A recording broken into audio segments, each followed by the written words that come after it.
Hello and welcome. In this video, I'll be going through the entire history of the ancient Martian civilization from Doom 3. That is because the ancient Martian civilization are the most important aspect within the story of Doom 3, and there is some solid evidence to suggest that the ancient Martian civilization were part of the current Doom universe. So in this video, I'll be going in depth about their entire history. I'll be answering questions like, who were they, where did they come from, and what happened to them? So without further delay, let's begin.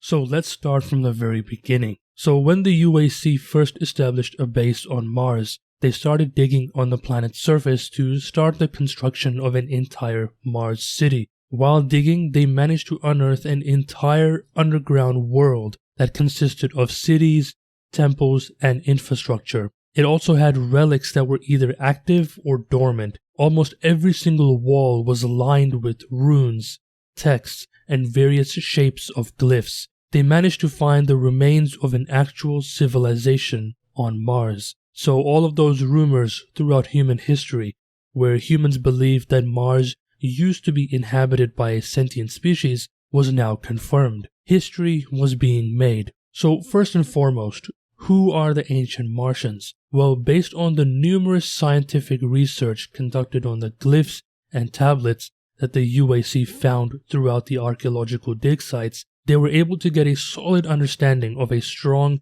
and wise race of humanoids that existed millions of years before humans came into existence. The UAC was able to translate, understand, and reverse engineer everything they left behind by using state-of-the-art linguistics programs and pattern recognition software. Out of all of the archaeological dig sites, there are three notable ones. These three dig sites have yielded the most amount of knowledge and information about who they were and what they achieved. So Site 1 is called the Erebus dig site. This is where they found the first ancient teleporter in existence. Site 2 contained many tablets and relics that were then sent to Earth for study. And Site 3 is where they found the burial site of the hero. This chamber had the grave or the sealed coffin of the hero himself, and it had plenty of important tablets that documented all of the ancient Martians' technological marvels,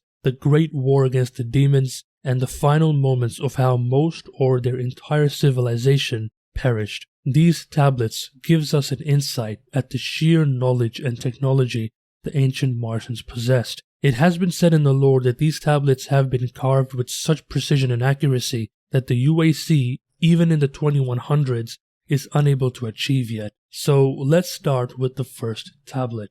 So let's start by looking at the tablet from the very top. We can see an image of the solar system that resembles the same figure found in the Room of Stars. We can see two planets orbiting the sun, and based on some PDA logs, after the researchers analyzed the images in the Room of Stars, they believe that there is some sort of connection between Earth and Mars. They believed that a few of the Martian survivors teleported to Earth. The next image we have is of a humanoid figure surrounded by lines of text. Based on the research of Pierce Rogers, a researcher within the UAC, he discovered that the image is of an ancient Martian. The ancient Martians were a bipedal species that very closely resembled humans in terms of both shape and size. Pierce Rogers goes on to say that they had a social structure that seemed very aristocratic, with a lot of emphasis on social status and structure.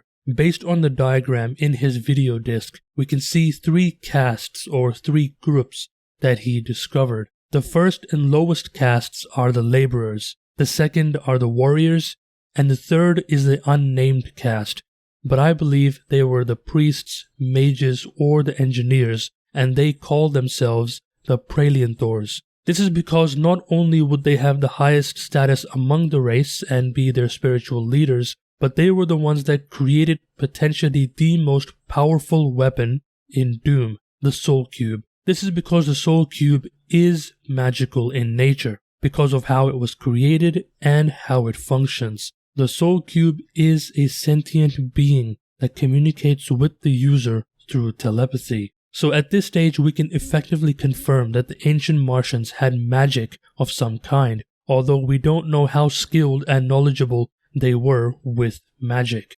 Now the final part of the tablet shows us the teleporter and all of the mathematical concepts behind it. This is actually confirmed within the game that this first tablet provided the UAC with a wealth of scientific data, specifically detailing the mathematical concepts behind teleportation. The UAC researchers used this exact tablet and the physical teleporter itself within the Erebus dig site to reverse engineer their technology to achieve teleportation. The UAC would successfully create their first prototype teleporter within the Delta Labs division, promptly named Project Mercury. This then begs the question, what is the teleporter and why is it so important? Well, the creation of this teleporter is what started the chain of events within Doom 3. It is a very fundamental part of the story. The ripples of this event would go far enough as Doom 2016 and Eternal, because there is some solid evidence of the ancient Martians existing within the current Doom universe, but I'll get to that in a few minutes. On to the teleporter. Now, the teleporter was one of the UAC's earliest discoveries, and it was a massive device that later turned out to be an ancient teleporter that the Martians created. This is located in Site 1, also known as the Erebus dig site. This is the exact same location that you get to visit in Doom 3's first DLC, Resurrection of Evil. The UAC tried activating the device, but it did not work. They started researching and learning what this object is and how it works. They also found a huge library of stone-carved tablets scattered all across these dig sites. Almost every wall where exotic objects were housed had writings written on the wall in simplistic shapes. These writings, rune carvings, and images have been compared to what the ancient Egyptians left behind a very long time ago in human history. The teleporter was their best technological achievement. It allowed them to teleport to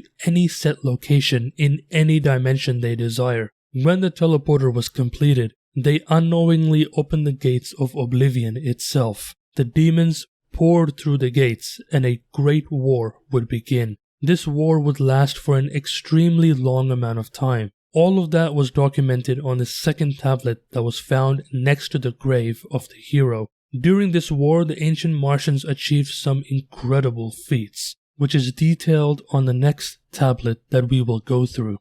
Now this time, let's start by looking at the tablet from the bottom this time. We can see the same image of the teleporter from the previous tablet, but now it has some darkness growing from it. These dark tendrils are spawning from it, and it basically illustrates the concept of how the demons spawned from the ancient teleporter once it was completed. This is then further confirmed with the images of the demons at the top of the tablet, surrounded by lines of texts. We can clearly see two of the most iconic demons within Doom 3, the Imp on the left and the Hell Knight on the right. The image at the top could either be of the demon's strongest warrior, or of the demonic structures that allow an individual to teleport anywhere within Hell. This is something that the players use to teleport within Hell as well. Those lines of texts talk about how the Great War transpired, and this will be the bulk of the video, so let's get to it. So during their war against the demons, the Martians started writing their history upon the walls of their underground cities,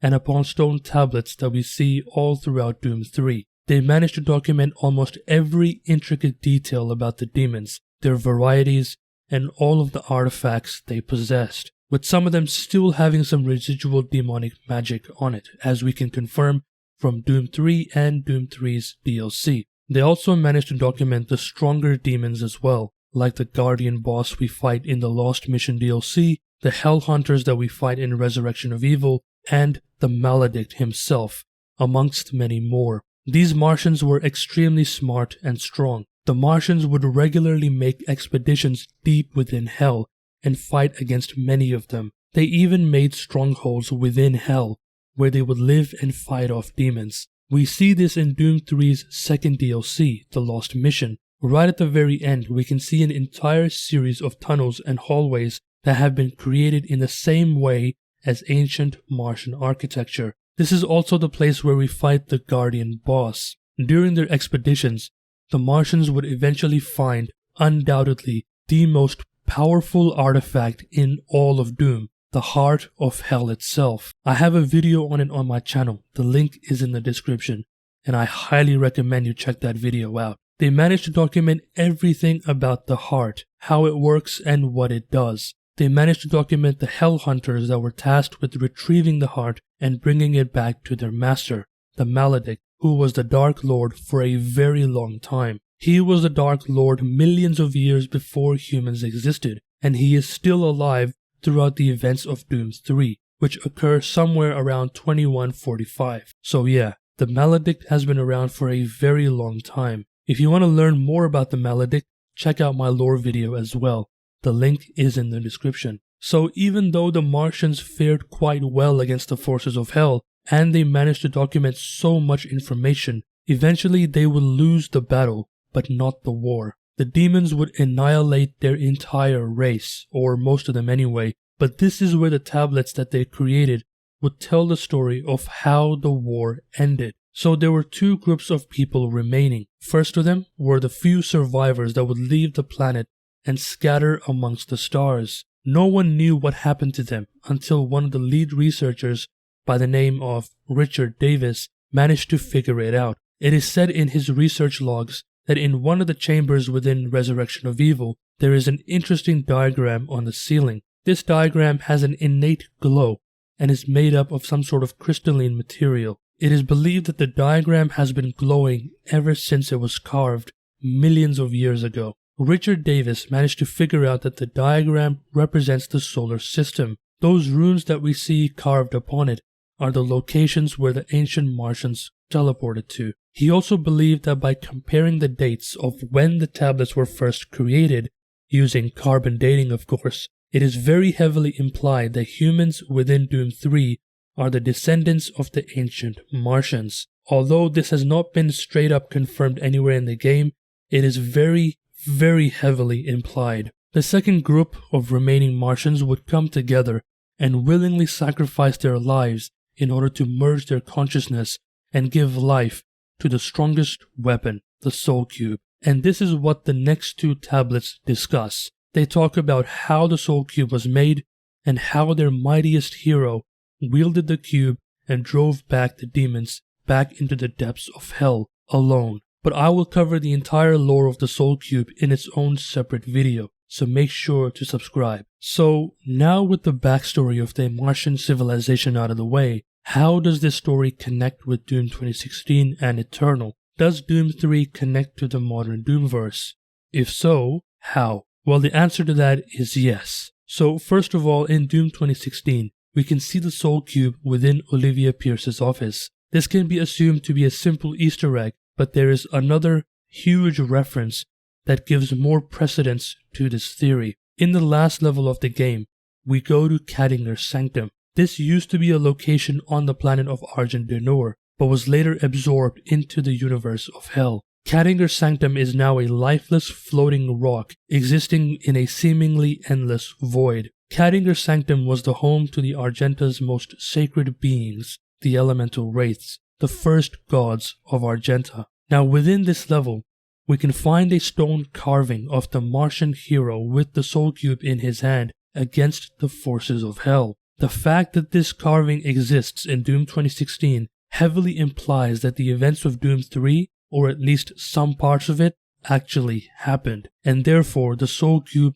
was a weapon that was used within the new Doom universe. Not only that, the fact that this carving exists within an old Argenta ruin ties into Doom Eternal's story quite well. This is because in Doom Eternal we get to visit Mars, or at least briefly. We first have to go through the Phobos base and use the BFG 10,000 in order to destroy a huge chunk of the planet's surface. We then take a shuttle directly to the surface, where the ancient and lost city of Hibeth resides. Hibeth was a city that was underground, which seems awfully familiar to how the ancient Martians existed, but the Codex is where it gets a hell of a lot more interesting. Amidst the long and enduring history of Sentinel civilization, there are moments in antiquity that have become buried in time, forgotten chapters that remain concealed to Sentinel historians, waiting to be unearthed. The fallen city of Hibeth is one such tale, all but forgotten to the tomes of legacies past. Now the wording they've used here is very reminiscent of all of the relics, tablets, and writings the ancient Martians buried before their eventual demise. Once a prosperous port city, a proud, gleaming marker of conquest for the distant tribe of Bethian clansmen of the Outer Worlds, Hebeth bridged the disparate sentinel cities with the ingenious design of slipgate invention. But it was not meant to last, and among those cities lost in the crusades of Sentinel past was Hebeth, now little more than a smoldering ruin swallowed by the quaking surface of a once habitable Mars. Now this is the most interesting part, as it heavily implies that Mars used to be inhabited by either an unknown group of people, whether they were Argenta or not, we don't know, or they were inhabited by a different clan of Argenta. They were eventually conquered by the Bethian clan. Not only that, the city housed a slipgate that connected all of the Sentinel cities together, and we know that it was the Argenta that created the slipgate technology because we can find it throughout all of the areas on Argent Denor, like Exaltia, Sentinel Prime, and within Hell as well. So as you can see, the ancient Martians within Doom 3 created teleportation technology. Their teleporter was housed underneath the Mars surface, just like the city of Hebeth. Now this doesn't outright confirm that they are the same people, because there's a lot of information that's missing, like the tablets regarding the Heart of Hell, the Maledict, and so on. So while there isn't a direct connection except for the ones in Doom 2016, it is possible that the events of Doom 3 occurred, although changed to better fit the timeline of the new Doom universe. Well, maybe one day we'll find out how exactly Doom 3 connects to the main storyline. Anyways, if you enjoyed this video, make sure to leave a like and a comment down below. Make sure to subscribe to see more lore videos, and not only that, I have plenty more videos planned for the future, including a lot of reviews and other opinion pieces. And as always, I will see you in the next video.